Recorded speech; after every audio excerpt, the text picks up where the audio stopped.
मेरा नाम रुचि वर्मा है। एक बार मैं अपने घर में बिल्कुल अकेली गई थी, तो मैं स्कूल से घर लौट आई क्योंकि मम्मी मायके गई थी। दरवाज़ा खुला हुआ ही था।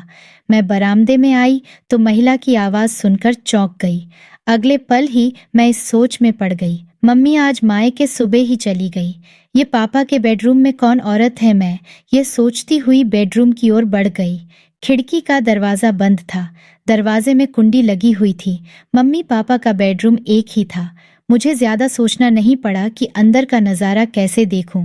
दरवाजे के उस छोटे से छेद से होकर एक आंख बंद कर दूसरी आंख से मैं अंदर झांकने लगी। कमरे में पापा थे और वह महिला जिसे मैं कुछ कुछ पहचानती थी, नाइटी गाउन में थी। वह पापा के साथ एक दो बार घर पर आ चुकी थी। मैंने दिमाग पर जोर दिया तो उसका नाम भी याद हो आया। उसका नाम प्रिया था। प्रिया, यही कोई 24 छरहरी देह वाली खूबसूरत महिला थी। वह मम्मी से अधिक सुंदर भी नहीं थी तो क्रूप भी नहीं थी। मैं हैरान थी। जिस पापा को मम्मी पसंद नहीं करती से उस पापा को एक उससे कम उम्र वाली युवती पसंद कर है। यह ईश्वर की कैसी लीला है। इतने में ही प्रिया ने नाइटी गाउन उतार कर एक तरफ रख दिया। मेरे तो पैरों तले से जमीन ही निकल गई। मैं यह सब देखकर हैरान हो रही थी। कमाल है, बातचीत से इतनी सभ्य और सौम्य दिखने वाली प्रिया कितनी चालू है। मेरी माँ भी तो प्रिया की तरह ही सौम्य और सीधी सादी लगती है, लेकिन इस मामले में कितनी शातिर है। मैं तो एक शातिर स्त्री पुरुष की संता हूँ। मेरा भविष्य कैसा होगा। तभी प्रिया ने पापा की दाईं पैर पर कसक चिटी काट दी, लेकिन वह जरा सा भी गुस्सा नहीं हुए, बल्कि उसे और प्यार से अपनी गोद में बिठा लिया। मुझे आज भी याद था, एक बार मैंने पापा को गुदगुदी कर दी थी तो उन्होंने मेरे गाल पर एक थप्पड़ धर दिया था। मुझे बदतमीजी पसंद नहीं, मैं गाल सहला ही रह गई थी और आज प्रिया की बदतमीज यूं पर कोई ध्यान ना दे रहे थे। मैं अगले पल ही बुदबुदा पड़ी। क्या व्यक्ति ऐसे नाजुक क्षणों में इतना संवेदन शून्य और सुनन सा पड़ जाता है कि दांतों और नाखूनों के वार को भी महसूस नहीं कर पाता है। यहीं से मेरे मन के किसी कोने में इस चीज को भोगने की इच्छा ने करवट लेनी शुरू कर दी। मैं इस चीज की अलौकिक और आश्चर्यजनक पहलू को पकड़ने की कोशिश करने लगी, पीछे चली गई।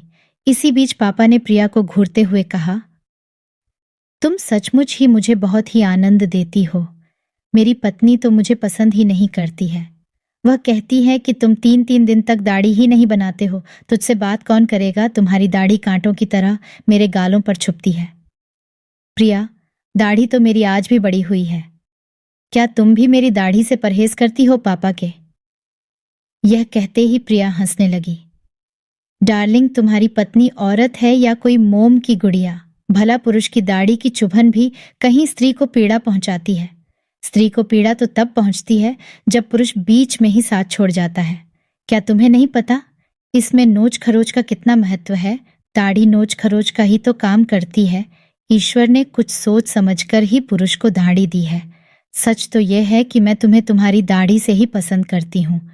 ये कहते कहते प्रिया ने पापा को बाहों में समेट लिया और अपने चिकने और मुलायम गाल उनके, यह मेरे लिए एक नया ही अनुभव था। मैं आश्चर्यचकित होकर सोच रही थी, यहाँ तो कोई भी किसी से प्यार नहीं कर रहा, यहाँ तो केवल सहवास की ही प्रधानता है।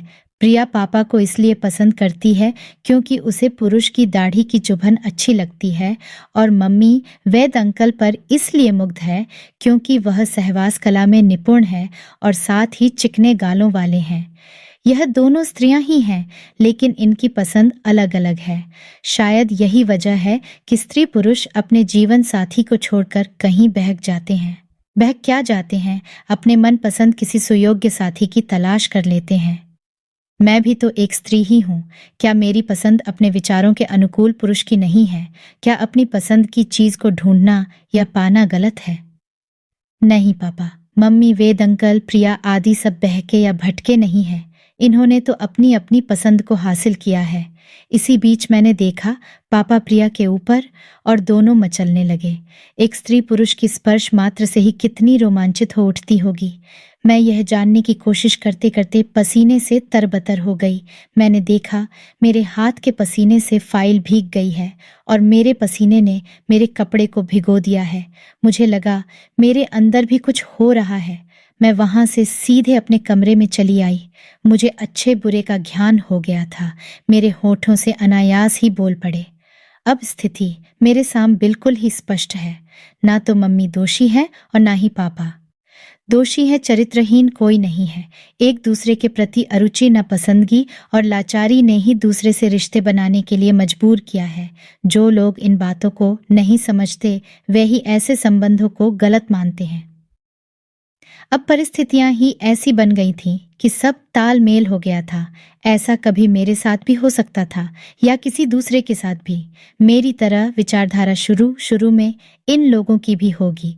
जब परिस्थितियां इनके प्रतिकूल होती गईं तो इनके विचारों में भी बदलाव आता चला गया।